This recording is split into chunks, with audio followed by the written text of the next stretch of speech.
स्वतंत्र और निष्पक्ष चुनाव हुआ है, इसको हम जोक मानते हैं। जबकि पूरे देश ने देखा कि ये अब तक का भारत के इतिहास का सबसे अनफेयर चुनाव था और चुनाव के नाम पर फ्रॉड था।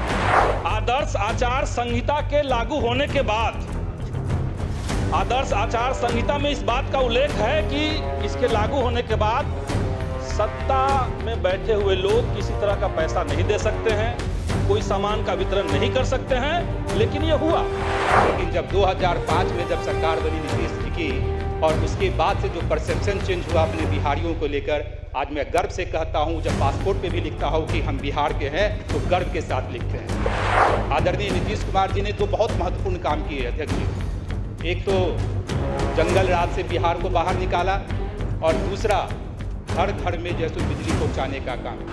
एक वरिष्ठ आईएएस जिनका नाम है सीनियर आईएएस संतोष वर्मा, जाति के बेटी के बारे में जो गंदी बात उन्होंने बोली है, एक जिम्मेदार पद पे रहते हैं, ये निश्चित रूप से दुर्भाग्य मैं सदन से मांग करता हूं। ऐसे आईएएस जो एक बहुत जिम्मेदार पद पे हैं, संविधान के तहत देश चलता है, ऐसे लोगों पर कार्रवाई हो। इस सदन से मैं सर्वसम्मत से चाहूंगा, मांग करूंगा कि उनके ऊपर एफआईआर दर्ज किया, इतनी कठोर कार्रवाई हो कि कोई भी जाति का लोग हो, कोई भी समाज के बारे में कोई बोलने का दुस्साहस न करे। नमस्कार, आप लाइव सीरीज देख रहे हैं। मैं हूं आपके साथ काव्या। बिहार विधानसभा शीतकालीन सत्र का आज चौथा दिन है और नई सरकार बनने के बाद इस सदन को बुलाया गया है, जिसके बाद तमाम नवनिर्वाचित विधायक जो हैं वो सदन पहुंचे हैं। शपथ कार्यक्रम भी आपने देखा था, लेकिन अब जो विधायक हैं वो अपनी अपनी बातों को सदन के पटल पे रख रहे हैं कि आखिर उनके क्षेत्र में किन चीज़ों की समस्या है। वहीं एनडीए के जो प्रचंड बहुमत मिली है इस बार के चुनाव में, उस पर भी विपक्ष के विधायक सवाल खड़ा कर रहे हैं। संदीप सौरभ जो कि पालीगंज से जीतकर विधानसभा पहुंचे हैं, उनका कहना है कि ये फ्रॉड हुआ है। साथ ही सरकार के ही विधायक जो हैं माधव आनंद हैं, वो किस तरीके से तमाम बातें कहते हुए नजर आए हैं। इसके अलावा चिराग पासवान के विधायक ने कहा है कि आईएएस के ऊपर एफआईआर होना चाहिए। तो तमाम विधायक एमएलए जो हैं अपनी अपनी बातों को रख रहे हैं। आप सदन के अंदर के उस वीडियो को देखिए। अध्यक्ष महोदय,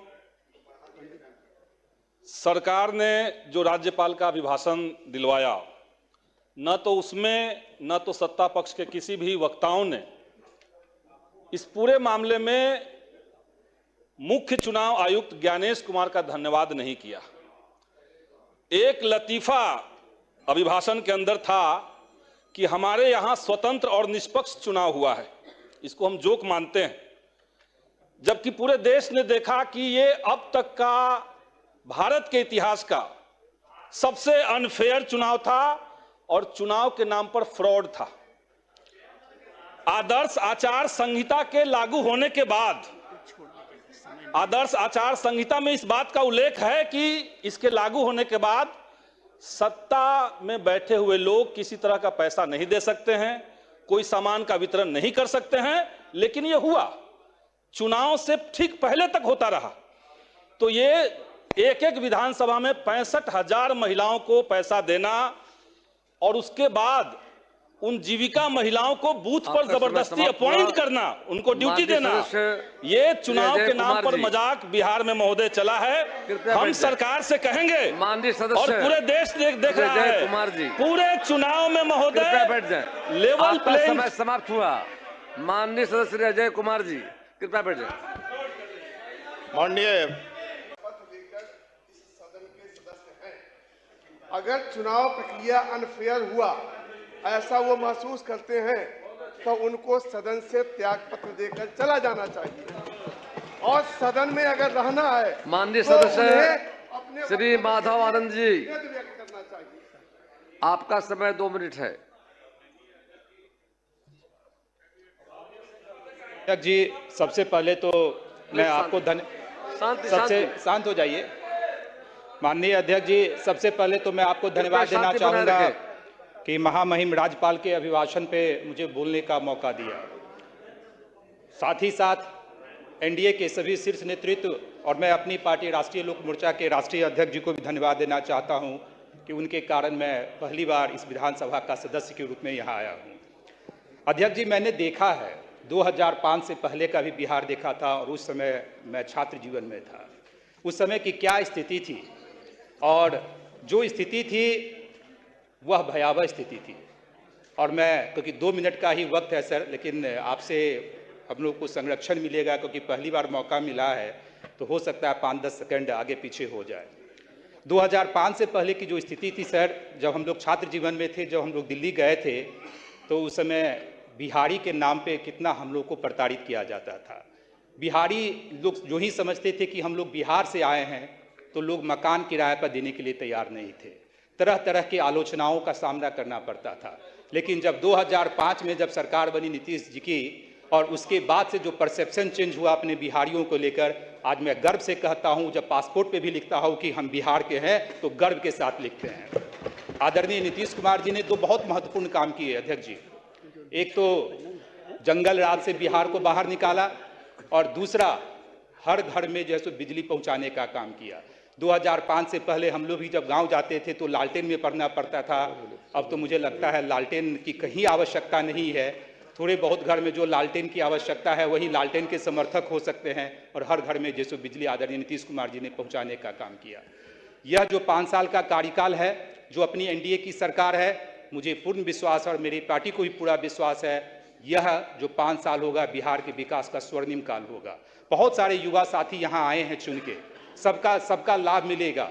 और जिस तरह कैबिनेट की पहली बैठक में ही जिस तरह की योजनाओं को जैसे अनाउंस किया गया, चीनी उद्योग को बढ़ावा देने के लिए। और मैं एक बात कहना चाहता हूं नए गृह मंत्री जी से, अगर राज्य के हित में कोई भी निर्णय लेने पड़े, थोड़ा बहुत कठिनाई लोगों को हो सकती है, लेकिन लंबे टर्म के लिए सबको फायदा मिलेगा। आप लेते रहिए और बिहार का विकास इसी तरह करते रहिए। जय हिंद। माननीय मंत्री संसदीय कार्य विभाग। काम के प्रति जनता का आशीर्वाद मिला है, इसलिए मैं आखिरी में एक बात और मैं कहना चाहता हूं, बड़ी गंभीर बात है। मैं ब्राह्मण बिरादरी से आता हूं और ये सदन में आप हम लोग के मालिक हैं, सदन के सभी सदस्य बैठे हैं। आप अध्यक्ष महोदय, एक वरिष्ठ आईएएस जिनका नाम है सीनियर आईएएस संतोष वर्मा, किसी भी जाति के बेटी के बारे में जो गंदी बात उन्होंने बोली है, एक जिम्मेदार पद पे रहते हुए, ये निश्चित रूप से दुर्भाग्य है। मैं सदन से मांग करूंगा, किसी भी जाति किसी को बोलने का, किसी की बेटी और किसी की बहन के बारे में किसी को अधिकार नहीं है। संविधान से कानून चलता है। मैं आग्रह करूंगा सभी हमारे माननीय मंत्री, हमारे मुख्यमंत्री, हमारे सभी दल के सभी सदस्यों में कि ऐसे आईएएस जो एक बहुत जिम्मेदार पद पे हैं, संविधान के तहत देश चलता है, ऐसे लोगों पर कार्रवाई हो। इस सदन से मैं सर्वसम्मत से चाहूंगा, मांग करूंगा कि उनके ऊपर एफआईआर दर्ज किया जाए, इतनी कठोर कार्रवाई हो कि कोई भी जाति का लोग हो, कोई भी समाज के बारे में कोई बोलने का दुस्साहस न करे। मैं ये मांग करूंगा। इन्हीं बातों के साथ मैं आपका आभार व्यक्त करता हूं और धन्यवाद करता हूं कि आपने हमको बोलने का मौका दिया। जय हिंद। तो आपने सबसे पहले संदीप सौरभ को सुना, जो कि एनडीए की प्रचंड बहुमत पर सवाल खड़ा कर रहे थे। तो वहीं दूसरी ओर चिराग पासवान की पार्टी के एमएलए और माधव आनंद, जो कि आरएलएम से, इन दोनों ने भी सवाल खड़ा किया है। क्या कुछ समस्याएं हैं क्षेत्र में, बिहार में, इसको लेकर जो है इन्होंने सदन में पूरी बातों को रखी है और बताया है कि इस पे जल्द से जल्द कार्रवाई होनी चाहिए। तो आपने पूरा वीडियो देखा है, फिलहाल के लिए इतना ही। साथ ही चैनल को सब्सक्राइब करें, फेसबुक पेज को लाइक करें। वीडियो देखने के लिए आपका धन्यवाद।